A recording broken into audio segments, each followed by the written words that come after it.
Eu tenho lá um contrato de compra e venda de um imóvel. Isso garante o meu patrimônio, eu estou tranquilo, eu tenho um contrato de gaveta e tal, está guardadinho, eu tenho uma cópia, a pessoa que me vendeu tem outra cópia.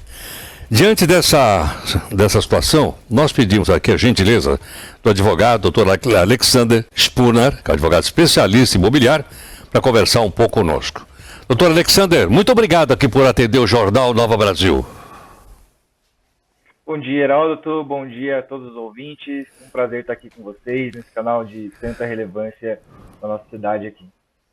Muito obrigado. E aí, doutor Alexandre, suficiente eu ter esse contrato guardado na minha gaveta ou não?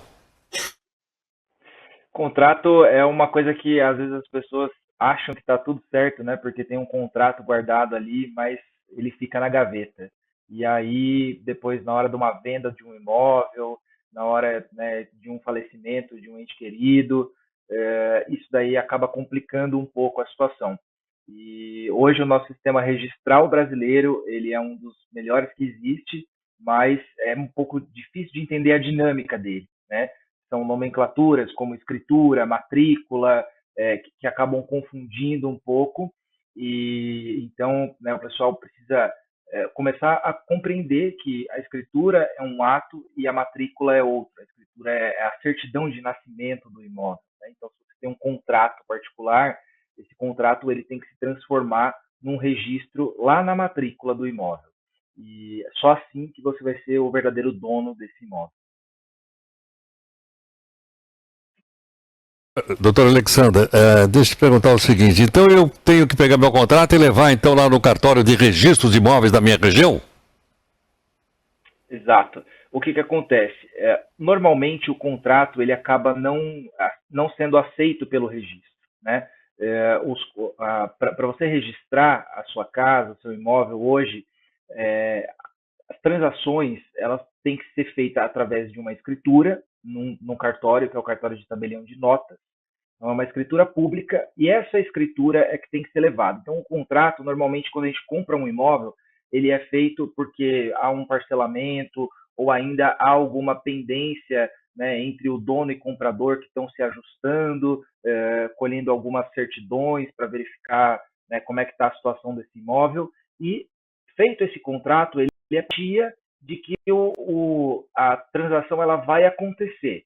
Com isso, logo em seguida tem que ser feita a escritura, porque só com a escritura vai poder ser registrado lá no cartório de imóveis, e aí sim você vai ser o dono, né? Acho que aqui talvez as pessoas já devem ter ouvido falar, aqui não registra, não é dono. E é exatamente isso.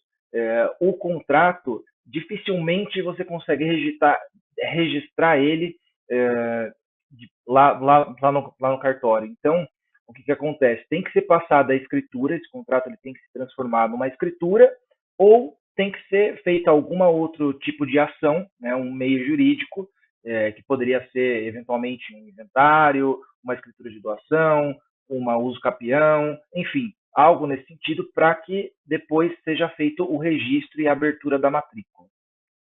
Doutor Alexandre, é caro ou não? O registro móvel cobra caro por isso? Hoje a gente tem uma tabela, né, que todos os cartórios seguem ela, então tanto para fazer a escritura no tabelião de notas e o registro no cartório de registro de imóveis, é seguida uma tabela, e essa tabela segue o valor, ou o valor da transação, ou se o valor da transação for menor do que o valor venal, aqui em São Paulo o valor venal de referência, segue-se esse valor venal de referência. Então, assim, como é tabelado, né, não tem, começa ali mais ou menos coisa de R$1.000, né, para imóveis, acredito que de até 100 mil, e aí ele gradativamente ele vai subindo, então, né, de acordo com o valor do seu imóvel, é aquilo que você vai pagar. Perfeito. Doutor Alexander, muito obrigado. Eu que agradeço, Heródoto, um prazer conversar com você, um grande abraço a todos aqui. Muito obrigado, hein? Doutor Alexander Spooner, que é advogado especialista em direito imobiliário. Está aí, portanto, né? Não basta ter, então, o chamado contrato de gaveta, como ele acabou de explicar direitinho aqui para a gente.